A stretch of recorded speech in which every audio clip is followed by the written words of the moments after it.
Takadosh Boker or Daf Yomi Masechet Sanhedrin Daf Memvav Mudale 46A1. We're going to start on the Mishnah Memhei Amud Bet 45B. It says in the Mishnah, Kol Niskalim Nitlim, all the people that get sekila after their death, that they're put to sekila, they're going to be hung. These are the words of Eliezer. Chachamim come and they say, Eno nitla lemegadef va'aved avodah zarah. The only people that get hung is the person that blesses Hashem. Obviously, it's a euphemism, the opposite way around, and the one that does avodah zarah. The man, he's going to be hung towards, looking towards the people in order that they should take more musar. But the woman, the other way around, right? It's going to be hung the backwards. Facing the wood. These are the words of Eliezer. Chachamim will say, no. It's only the man that's going to be hung, not the woman. Says he says what? Shimon did hang women in Ashkelon. Amrulo, they said, Nashim Talad, right? He says, one second, it's a special case. Why is it a special case? We know that you cannot judge more than 2 capital punishments in one day. Here, he judged all 80 and he killed all 80. So obviously, it was a special deen that he did. Tanu Rabbanan, we learned in the Gemara, says the Gemara, there's a Braita. V'umat v'talita. What does that mean, v'umat v'talita? Right? You have to kill them and then you're going to have to hang them. Yachol, I would have thought that you're going to hang everybody that's killed. Meaning when he's going to be hung, you're going to remember the kilala of Elokim. What does that mean? Meaning that you're remembering, right, the klala that somebody came and he made a klala. So So just like the mekalel, he gets sekila. Anybody that gets sekila, so it's not kol mumatim, only the ones that do sekila. These are the words of Eliezer. So according to Rabbi Eliezer, anybody that gets a sekila punishment, they get hung. And they learn it that just like he gets sekila over here, the mekalel gets sekila, anybody that gets sekila gets hung. Says the Chachamim, no. Ma mekalel ze kafar beikar, afkol bekafar beikar. He says, this mekalel is special, because it says, ki kilat eluim talu, you're going to remember the kilat eluim. What does that mean? He says, just like the mekalel was kafar beikar, he went against Hashem, so to anybody that goes against Hashem, which is avodah zarah, the same punishment is going to come and he's going to get hung. So ask the Gemara, what is the machloka between them? Rabbanan darshe klale uprate. The Rabbanan are going to expound upon klal ufrat, right, which is the generalization and specifications. And Rabbi Eliezer darish ribuyo muito. And Rabbi Eliezer is going to be doresh the inclusions and seclusions. I don't know if I said it properly. Amplifications and limitations. They're Thank less you. Specific. Exactly. Those are less specific. So let's see. Rabbanan darshe klale ufrate. Rabbanan are going to be doresh klal ufrat vehumat v'talita. Right now, when it says now vehumat v'talita, right, that is a klal. That's a general rule. Because it says you kill the person and you hang him. So that's a general. Ki kilat Elohim talui. That's a specific. Why? Because of the klala. That's what he did. He cursed. So Yahavu mikar ve'ladade. If it was going to be that the two leshonot, the klal and prat, are close to each other, amrinan, usually we say en bachlal that there's not in the generalization only that which is in the specification, which means when you have a general rule and then you have a specification, it's written right beside each other. So therefore, I say that the general rule is only for the specifics. Vehani, but here in right dafka these things, but not anything else. So therefore, that's if it's going to be together. But hashta memvav mudale 46a hashta the menachake me'adati. But here the klal ufrat are far away from each other. Why? Because there's a hefsek between them, right? There's something else which is in between them. Because it says, right? It says v'chiyeh beish mave mishpa mave v'uma v'talita oto la'etz lo talim nivlato al ha'etz kavor tobetu b'yomohu ki lo talim tolo. Meaning there's a half of a pasuk in the middle which is stopping it. So therefore, ahan el rabuya avodat kochavim.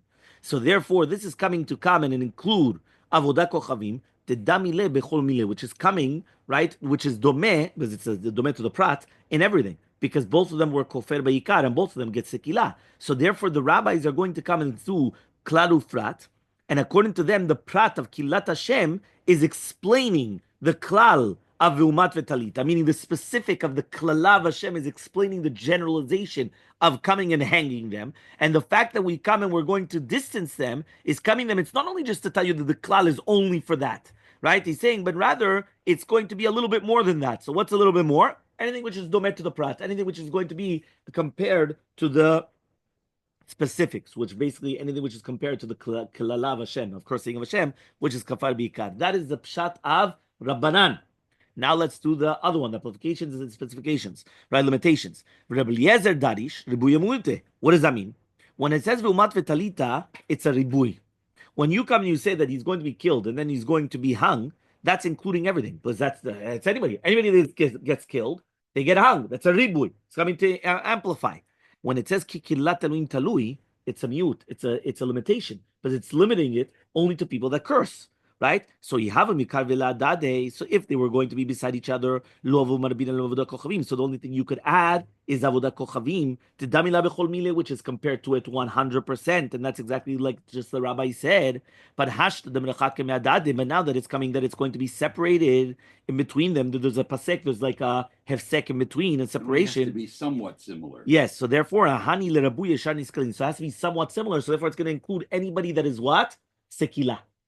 Because if it was going to include everything, then even somebody that gets serifah, chereg, chenek, any other death penalty. So since it only has to be somewhat similar, the somewhat similar includes all things of stoning. All things of stoning, exactly. Meaning if it's going to be 100% similar, then it's only going to be avodah zarah, right? Because avodah zarah is like the mekalel. But if it's going to be more than that, so then it's including all the stonings.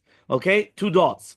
Haish tolim. We said that the man, you're going to hang him forward and the woman backwards. What's the reasoning of the Rabbanan? The rabbis say that you never hang a woman. Amarkra, the pasuk says, "V'talita oto." You're going to hang him. Oto velo ota. You're going to hang him and not her. For Rabbi Eliezer, and according to Rabbi Eliezer, oto, when it says oto, it means belok suto, without clothing. Mamash, they hang him without clothing. But Rabbanan, now according to rabbis, how do you know that you hang him without clothing? So he says, in Achanam, you're right. It also teaches you that without clothing. Ela Amarkra, the pasuk says, "V'chiyeh ve'ish chet mavet." Right? It says ve'ish, ish velo isha. So you're right. The rabbis retracted. They said you're right. The word oto means you hang him without clothing. Oto, you hang him without the clothing. But so how do you know it's only men? So it says v'chiyeh ve'ish chet mavet, ish velo isha. Rabbi Eliezer, and according to Rabbi Eliezer, hi v'chiyeh ve'ish. What does he do with the pasuk v'chiyeh ve'ish and not isha? So Amar Shakish says Shakish Haulam Yute Ben Soren Moreh. There it's coming to exclude a Ben Soren Moreh, because remember, Ben Soren Moreh, right, also gets killed with Sekila. So according to Rabbi Eliezer, all the ones that get Sekila, they have to hang. But it says, the Torah says Ish, he's not an Ish. He's not a Bar Mitzvah yet, so he's not an Ish. Therefore, when it says the Chiyah Ish, it's coming to exclude a Ben Soren Moreh, that even though the Ben Soren Moreh, right, does not come. That's 46. Yeah? So he says that even though right now the Ben Soren Moreh is not a man, that means even though he gets Sekila, right, he doesn't get killed. Okay? Ask the Gemara, we learned to the Braita, Ben Soren Moreh niskal v'nitzla. He says, 1 second, but according to Rabbi Eliezer, he does come and he gets Sekila, plus he gets hanged. Meaning you cannot tell me v'chiyeh v'ish comes to exclude, right, the Sekila. Why does it not the Ben Soren Moreh? Because it's not an Ish. It's not true. Here it says that a Ben Soren Moreh is Niskal and Nitla. He also gets Tliya. He also gets hung. So Ela Amar Rav Nachman bar Yitzchak Rav Nachman bar Yitzchak.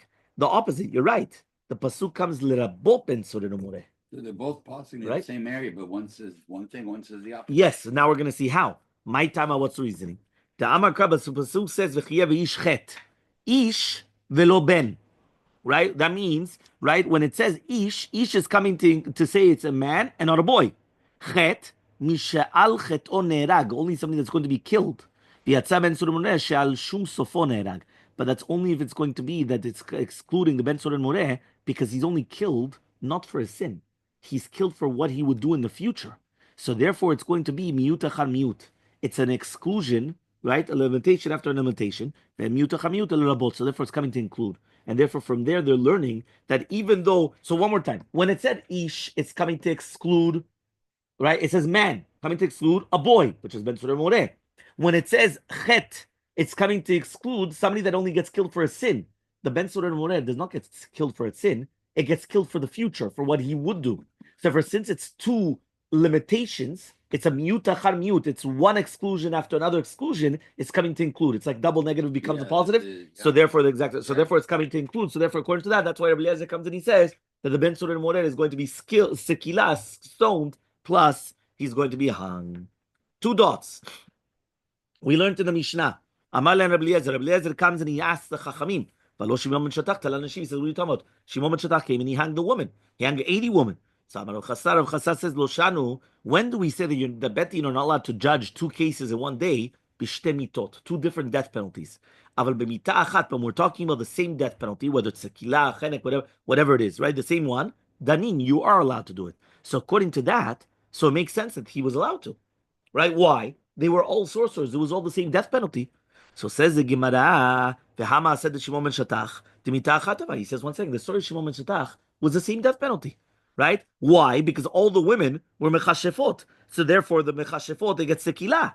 And now you're telling me that they don't judge them? What are you talking about? There, of course, you're going to judge them. It's the same death penalty. Ela, but rather, this is what it means to say. Lo shanu ela b'mita achat ken shte mitot. When do we say this? When it's going to be one death penalty, which is like two death penalties, right? Which means it's like two people with the same death penalty. The person came and he did two different averot. Right? That means if a person came and he did two different averot, let's say he was Mechalel Shabbat and Oved Avodah Zarah, both of them, they get sekila. So therefore, but the averot are two completely different averot. And therefore, they're two completely different sekila penalties. Aval b'mita achat v'avera achat, but with one mita and one avera, so let's say two people that they came and they're Mechalel Shabbat. It's the same avera. And it's two different people, it's the same penalty also. So, or two people that they were Boela Eva, or two people that did Avodah Zarah. Danin, they are allowed to do it. So if according to this, it comes out that if you're going to have, right, something like two mitot, right, that means even though it's the same death penalty, but it's two different averot, then you don't judge. But according to this, if it's going to be one death penalty plus one avera, you do judge more than one person in one day. So Mati Vravada Barava and Danim Shtaim Yom Echad Vafilu Benoef Noefet. You're not allowed to judge two people in the same day, and even in a Noef and Noefet. Now we know that two people that commit adultery, it takes two to tangle. What do you give them both? Chenek, strangulation. So therefore, it's one avera, and it's the same death penalty. So why can't you judge the Noef and the Noefet, the adulterer and adulteress? Why can't you judge them on the penalties? Right? So he answers the Gemara only now. Tir Gemara Chasta bebat kohen bu'ala. Here it's different penalties. Why? It's a bat kohen. We already learned to Masechet Makot in the beginning, if you remember. Right, exactly. We also learned at the end of Sanhedrin, if you remember, in Eluen and Echanakin, right, we came and we learned that the bat kohen, she's going to get serefa. Because Be'eshti Seref, because she was disgracing her father. Exactly, the father. So therefore, bat kohen bu'ala. Or bevat kohen v'zomeh. Right, and the zomeh. So therefore, in such a case, she gets a serefa, and the lover or the zomim, they get chenek, strangulation, just like a regular immorality, regular adultery. Tanya, we learned in a Braita. Rabbi Eliezer ben Yaakov says, "Shamati shebetin makin ve'onshin." I heard that betin are going to come, they're going to hit and they're going to punish. Shelo mina Torah, no mina Torah, ve'lo lavor al divrei Torah. But not, it didn't have the kavanah to come and start doing something right connected with divrei Torah. He comes and he says, but rather kedei lasot siag la Torah, in order to make a siag la Torah. So there was actually a story with somebody that he was rachav al sus b'Shabbat b'mei Yevanim, during the days of the Yevanim. They brought him to Bedin, and they came and they stoned him. It's not because of that, meaning because riding on a horse on Shabbat is only an isur d'Rabbanan, it's not d'Oraita, right? But once in a while they needed that. It means because of the Yevanim, right, that they came and they wanted to make mitzvot to like disgrace in the eyes of people, they had to be machmid even in the Rabbanan in order to kill, in order to make sure that there wasn't going to be, right, any problems. Okay? So he comes and he says like this. So he says like this. The times demanded. Okay. Now he says like this. Shuv ma'aseh be'adam echad she'itiach et ishto tachat et eina. There was also another time of a person that he went and he had relations with his wife underneath the fig tree. And they gave him malkut. Lo min yesharu yikach. Because at the end of the day, you don't get that. Ela again because the shat sicha lekach. That means this is basically called public, lewd behavior. Exactly. So lewd behavior gets lashes. Now again, not because bemet that's the punishment, right? But rather again, it was a siag in order to make sure that people don't start doing all these crazy things. So they wanted to make sure that this is exactly what's going on. Okay? Mishnah, Memvav Mudale, 46a, the Mishnah. Keitza Tolinoto, how do they come and they hang him? They're going to come and they're going to pluck the wood into the ground. Now the wood is going to come up, right, towards the top. So therefore it's coming out that it's lying down. It's like a kaf sofit. Right? That means basically the part of it is going all the way down in, and then it's coming up, and then it's like this. So it's a kaf sofit. Okay, umakif shtei yadav zo al gavzu. They're going to come and put the two hands on one in each other, v'toleh and then they're going to hang him. Rabbi Yosef omer hakora muta, right? Ala kotel. It's actually going to be that the wood is going to be slanted against the wall. Okay, ותולה אותו כדי שהטבחים עושים. And then they're going to hang him, just like they're hanging animals. Yeah, exactly. Animals which are done shechita, exactly. Right, that they're going to hang him. מטעין אותו miyad, and then immediately what happens is that once they hang him up, they're going to take him out. Right? Why? Bimlan, because if he's going to stay without kvuda on the tree, over alav belot haaseh. There's a negative commandment. Because the pasuk says, "Lo talin yivlato al haetz ki kavor tikverenu." But you have to bury him the same day. So for they hang him, but then afterwards, they're going to have to take him down. Because remember, the second that he's hung, they have to take him down because he's not allowed to stay there overnight. What does that mean, kilat Elohim talui? Klomar, mipnei ma ze talui. Why is he going to be hanging? Mipnei shebirechat Hashem, because he blessed Hashem. Again, obviously, it's the opposite. But himself Hashem yintchalel. So therefore, obviously, there was the name of Hashem was disgraced. So Amar Rabbi says Rabbi Meir, b'shas adam mitztaer. When a person is going to be mitztaer, that Yisurim come on him because of his sins, Shechina malashon omeret. So what lashon is the Shechina saying? Kaleni meroshi, kaleni mizroi. Right?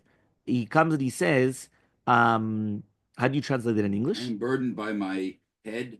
I am burdened by my arm. Okay, so I'm burdened. Okay. So he says, what does that mean? He's saying that they're like heavy on him, right? Because that's what he says. Troubled by the punishment of the wicked. Exactly. So he says, kilela. Wants him to repent. So the kilelat, by the way, comes from the lashon. This again, you have to know Hebrew. Kilela is a curse, but it comes from kal-let, which means it's not light.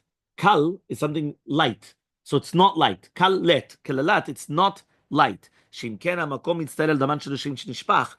HaKadosh Baruch Hu is going to be mitztaer, he's going to suffer for the blood of the Rishaim that is going to be spilled. All the more so on the blood of the tzaddikim. And not only did they say that, anybody that's going to come and he's going to leave his body of a deceased person around, he also is going to be over on a negative commandment. But if they did it for his own honor, whether it's to bring him a coffin or the shrouds, and over love, so he's not going to be over on this avera. Meaning, a person just comes and he says, he doesn't want to bury the deceased. Why? Whatever it is, he's over and he's sundoraita. Because if right now for a person that was killed in betin, you have an avera to leave him alone, like to leave him there. So all the more so a person that just dies naturally. Sorry. Now, this person that was killed, they wouldn't bury him in the kivrot avotav. Why? Because he's a rasha and they're tzaddikim. There were two different bete kvirot. One of them was for the hereg and chenek, right? And one of them was for sekila and serefa. Meaning they split up the 4 death penalties into 2 groups: sekila, serefa, and hereg and chenek. 2 different bete kvarot. So one of them was for only the people of sekila and serefa. Another person was only going to be of hereg and chenek. But once his flesh was completely consumed, so then they take the bones, and then they put it in the family ancestral burial plot. Now the krovim, the family members of the one that was killed, they come and they say shalom to the dayanim and to the edim. What does that mean? They're trying to say, Emily ben Olechem, right? We have nothing against you guys. Why? Shedin emet dantem, because you guys came and you testified din emet, right? Memvav Amud Bet 46b. Velo ayu mitablin, and they would not do avelut, aval onenim, but they would do onen. That means they wouldn't do the halachot of avelut of mourning, but they would do the halachot of aninut. I don't know how you say aninut in English. Grieving is only in the heart. Okay, grieving. Why? Because it's only going to be in the heart, which means that's the first step of burial. Remember, there's always the grieving and then there's the mourning. Okay? Tanu Rabbanan. We learned in a Braita, right? Gemara on Mevav Amud Bet 46b the Gemara. Tanu Rabbanan, we learned in a Braita, Ilu Reman, if it would have been saying chet vetalita, but it says in the pasuk, v'chiyeh ve'ish chet mishpat mavet. If the person is going to have a sin, which is the death penalty, v'umat, and then he was going to be killed, and then you're going to bury him, right? You're going to hang him on a tree. That's what the goyim do. Yeah, so if it would have said chet vetalita, hayiti omer tolinoto, meaning hang him, and then you kill him. So just like the goyim do. Talmud Lomar comes teach you. The goyim, they hang him by the neck. No, many times they'll hang him on the neck, but then they come and then they'll take off the stool or whatever, and then he comes down and he'll get killed. Meaning they don't kill him and then they hang him. If they're gonna kill by hanging, they'll put him on top of the like on the chair, right? Standing up with the noose, how do you call it, around his neck, and then they kick away the chair, or they do something like that, and then he's hung. Yep. Right, but that's the way that they do it. So therefore, Talmud Lomar veumat v'talita. First, he has to be killed, and then he's hung. Shememitin oto. First, he dies, and then afterwards, tolin oto. Haketzad. Mashin oto atzamuch l'shkiat hachama. They wait until shkiat hachama. They gomrim to know that they do the gemar din. Bemitin oto, they kill him, and then afterwards, tolin oto. Shecha kosher ve'echa matir. One of them is actually tying him up, and the other one is actually untying him in order to be to mikayem the mitzvah tliyah. Meaning, it's not like they leave him there for the entire day. Mamash, they do it towards the end of the day. So therefore, one person is tying him up, and then the next person is already coming and he's untying him because you have to actually bury him before the nightfall.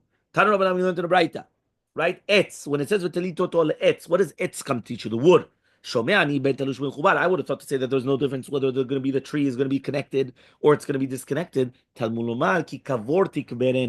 does that mean? Somebody that's only lacking kvura.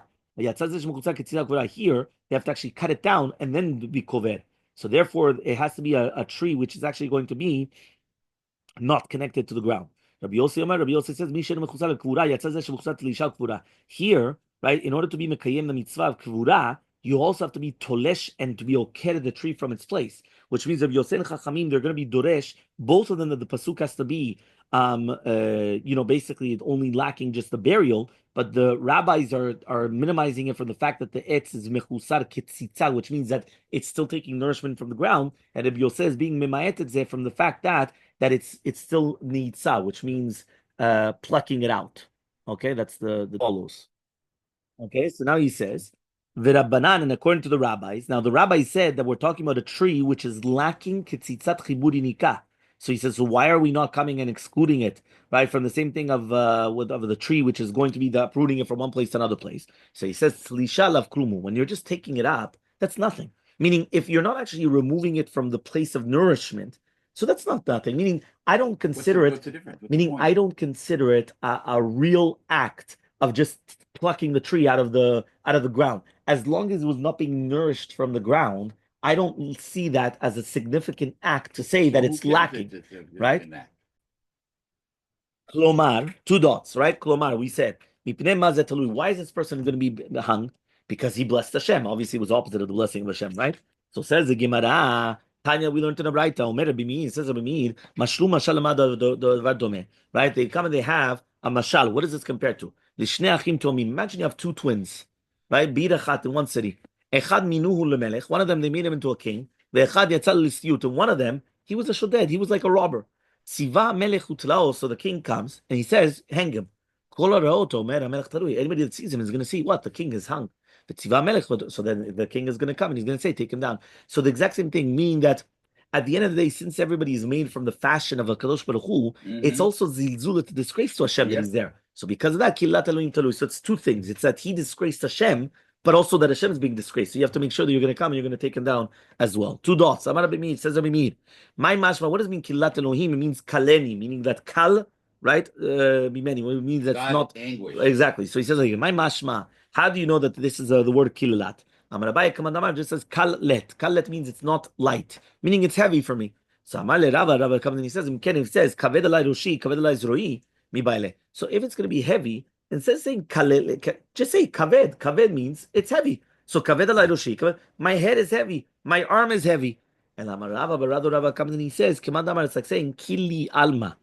Haolam is kali. What does that mean? His kavanah is saying that it's very, very heavy to him, but he doesn't want to say it to do with himself, saying that he himself is experiencing these symptoms. So because of that, he's saying kalanim roshi, meaning some people they don't want to say the negative about themselves, so they'll say, I'm very light. My head is very light. My head is very light. It means heavy, but he just doesn't want to say it. So if he's saying right, very light, okay.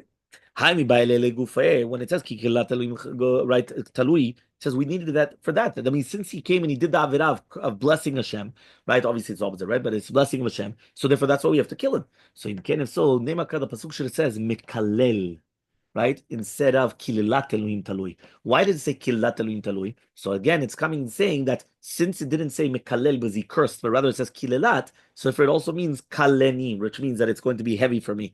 So why don't we just say that the entire thing is talking about this? So he says in Kenev, so the pasuk should have just said kalat. What is kilelat? Shva mina tirtat is coming to teach you two different things. Kilat is coming to teach you that obviously we're talking about that he's a mekalel, and therefore you're going to come and you're going to hang him. Plus, kilat just means that it's going to be heavy on him. Okay, so it's two different things you're learning from the same word for the fact that it didn't say kilat, kalat, and it said kilelat. Okay, fine. Next, velozo bilvad. Right? So he comes and he says, right, as follows. Right? He says like this. ולא זו בלבד, אמר רבי יוחנן משום יוחאי, says רבי יוחנן משום יוחאי, מניין למלין את מתו שעובר על בלא תעשה. How do you know if a person comes and he doesn't bury his deceased, that he's going to transgress a negative commandment? תמון לומר, כי קבור תקברנו ביום ההוא, right, that he has to bury him on the same day. מכאן למלין את מתו, from here we learn that if somebody is going to come and be מלין את מתו, which means that he leaves his deceased without burying him, he's going to be over on a negative commandment. איכא דאמרי, there are those that say, Amar Rabbi Yochanan Mishum Yochai, says Rabbi Yochanan Mishum Yochai, Remez Likvura Min Torah Minayin. How do we know that a person has to be buried? Tamulomar ki kavor tikberenu. From here we have a remez Likvura Min Torah, meaning where does it say in the Torah that you have to bury anybody? It doesn't really say it, but the fact that it says ki kavor tikberenu, by Yom you have to bury this person that you hung. So for this is a remez, you always have to come and you always have to bury a person, right? Min Torah. Okay, but it's like a remez. So fine. Amaleh Shmuel Malka le Rav Chama. Says Shmuel Malka was the king of Persia. So he went and he told Rav Chama, how do we know that we have to bury somebody? Ishtik, he kept quiet. He didn't say anything. Amar Rav Bar Yaakov, says Rav Bar Yaakov, Alma bidid Tipshai. Says what? The world was given to the hands of Tipshim. You should have just said this. What's going on? So says the Gemara, Rav Chama, he thought, right, that from this pasuk you cannot learn that, but rather the level Aaron. You just have to make an Aaron. Right, which means you can't have to. You don't know from here that you have to bury him in the ground or in a cave. Right? Why? Just make an room for him. Just make a coffin. Meaning, whoever says he has to be on the ground, just make a coffin, put him in the coffin, and that's it. Whoever said that he has to be on the ground, in the ground. So says the Gemara, fine. But then it says tikberenu. When it says the extra word tikberenu, that means it's mamash giniza, which is mamash kavor tikberenu. You have to bury him. Why does it use a double expression of burying? But it means mamash in the ground. So says the Gemara, he didn't like that. Meaning he didn't like the fact that it's written a double expression of kavortik perenu, of bury him, that it means no, it has to be in the ground. He doesn't like that. So says the Gemara, says 1 second. The tzaddikim were always buried. So he says, minhag abalma. He said, maybe it's a minhag. Meaning, he wanted to know where is it written in the Torah. Minhag, I can't bring down a... So he says, midekavre HaKadosh Baruch Hu Moshe. 1 second. HaKadosh Baruch Hu did kvura to Moshe Rabbeinu. So answers the Gemara, yeah, he didn't want to change the minhag. Meaning, you can't bring a proof, right? You can't bring a proof. HaKadosh Baruch Hu didn't want to change minhagim, so therefore he did the minhag. Everyone's doing a minhag, everyone's doing that. So Tachem, we're going to try to bring another proof now. He said, right? This is the Melachim. This is talking about Yerovam ben Nevat. Aviyah ben Yerovam ben Nevat. This is the Achial Shalina is the Navi speaking about Aviyah, the son of Yerovam ben Nevat. Yerovam ben Nevat was the first Israel king. The real son of Aviyah, yeah. Okay, they came and they buried him. Right? So he says the same thing. It's not to change the minhag. This is a pasuk in Yirmiyah. We're talking about that you're not going to eulogize them and you're not going to bury them. So it's mashma, right? That you have to bury. And so the Gemara, they're the opposite. They wanted to change the minhag. Since they wanted to change the minhag, that's why they didn't bury them. So now they're going to come. They're going to ask another question. Okay, kivura. What is the reason why we need kvura? Is it mishum bizyona? Is it because it's bizayon of the met? Why? They're going to see that the deceased is going to become rotten, is the flesh, everything is going to become bones. So that's like a bizayon, it's a disgrace. Or mishum kapara, or is it because of kapara? Meaning that once you're going to bury him in the ground, so it's kidu, the neshama has a kapara because it's like, you're putting him under. You're putting him 6 feet under, and it's like you're putting him down. So says the Gemara, my nafkamina. What's a nafkamina? Says the Amar lo baina l'ikul. One of the person says he doesn't want to be buried. So he says, if you're going to tell me it's bizayon, local kamine, he doesn't have the power to make himself into a bizayon. But if you're going to tell me right now, mishum kaparahu, he says he doesn't want a kapara. No, but in this case he doesn't want a kapara. So if he doesn't want a kapara, okay, fine, we don't give him a kapara. So what's salacha? So tashema mideakvur tzadikev, for the fact that we're going to bury tzadikim. If you're going to tell me mishum kapara, they don't need kapara. So therefore, obviously it's not because of kapara, it's because of, right? It's because of bizayon. So it says it's not true. It doesn't exist a human being that never does an avirah. So since it doesn't exist a human being that doesn't do an avirah, they also need a kapara. So maybe it is kapara. So Tashema, they're going to try to bring another proof now. They're going to eulogize him and then they're going to bury him. If you're going to tell me that it's in order they should have a kapara, they should bury them as well. So in order they should have a kapara. So he says no. The opposite. The tzaddikim, we want them to have a kapara. We don't want them to have a kapara. That's why we don't want it. Right? We didn't want these rishaim to have a kapara, and therefore they didn't give them the burial. So again, we're still in limbo. Tashema lo yisaftu lo yikaveru, and so the Gemara do lo tavle kapara. The same answer, meaning that there we're talking about in Yirmiyahu to do with the Anshe Anatot, right? That they were the shaim, that they're not going to be buried. And again, we answer the same thing. We don't want them to have a kapara. So therefore, the safek is actually stays behind. We don't know. That means the Gemara did not finish because we kept on bringing proofs, but disproving we don't know whether be'emet if a person is buried because of bizayon or because of kapara. We don't know. Okay. Fine. Next. We ask the following question: Espeda, yikara de chaye have or yikara de shachve have? When people come and they give eulogy, is that for the respect of the people that are alive, or is that for the respect of the people that passed away? Right? I mean, the deceased. So that's the Gemara. What's the nafkamina? The Amani says, this happens many times. Sometimes a person says he doesn't want eulogies. Inami or la pukim yorshim, to take out money from the yorshim against their wills, right? Against their will, in order to, meaning what happens? The inheritors, they come and they say they don't want to spend money on people that give the eulogize. So now, one second, if it's going to be for the deceased, They had professional eulogizers. exactly, that they would come, they would cry, they would this. So therefore, we have to find out. So what's halacha? So Tashema, we're going to try to bring a proof. Avram Avinu comes and he's eulogizing for Sarah and he's crying for her. Now, if you're going to tell me Mishum Dechayehu, if it's going to be for the respect of the people that are alive, Mishum Dekarad Avraham Mashvelu Lesara, he says what? Because of the respect of Avraham, they waited and they didn't bury Sarah. Meaning, if you're going to tell me that the entire reason of the eulogy is for the person that's alive, which is Avraham Avinu, how could it be that they waited and they left Sarah not buried just for the respect of Avraham? If you're going to tell me it's for the respect of Sarah, so then it makes sense. Why? You don't want to bury her in order to first eulogize her, and that's her respect, and then you continue. But if you're going to tell me it's for the other one, what's going on here? Answers the Gemara, Sarah gufa nichala. He says, no, Sarah herself, it's good. In order that Avraham should have kavod through her. Meaning at the end of the day, it's also good for her that Avraham Avinu gets kavod. So because of that, even though it could be that it's only good for the Avraham, because the eulogies is good for Avraham Avinu, it would still be good for her as well. So Tashema, we're going to try to bring a proof now. Right? They came and they eulogized and then they buried him. Now, if you're going to tell me it's because of the people that are alive, right? He says what? The family members of Aviyah, they're fitting for kavod. They were all Rishaim. So if they're Rishaim, why are you giving them kavod? So answers the Gemara, he says, no, it's good for the tzaddikim that people should come and they should do it. Whether they're good or bad, it's always going to be good for tzaddikim that you're going to have people that are going to come and they're going to give this kavod. So Tashema, also we have another proof, right? So again, the same thing. Right, what? They're not going to be buried. This is talking about the Anshe Anatot, again, the Reshaim, that they're not going to be eulogized, they're going to be buried. So he says, Lo nichal he says, it's not good and good for the tzaddikim that the Reshaim are going to get kavod. So again, we still have back and forth again, right? Is it good? Is it for the respect of the living or the deceased? So Tashema, Beshalom Tamut, so here we see that we're talking about that Tzidkiyahu was Zocheh to Esped.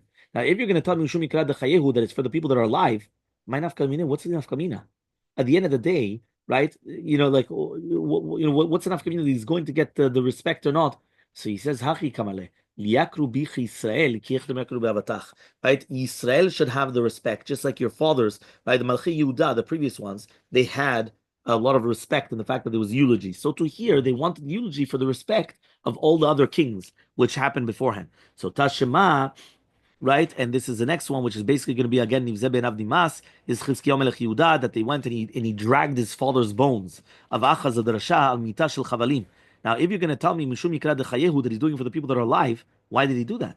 So answers Gemara, no, there he did it. It's an atonement for the father. So ask the Gemara, Mishum Kapara so he says, what? Because of the atonement for the father, he's going to now leave all the kavod of the respect of the Israel. So he says, he says, yes, it's good for the Israel that they're going to come and they're going to be mochel kvodam for Chizkiyahu Melech, and then it continues going again back and forth, right, as we continue.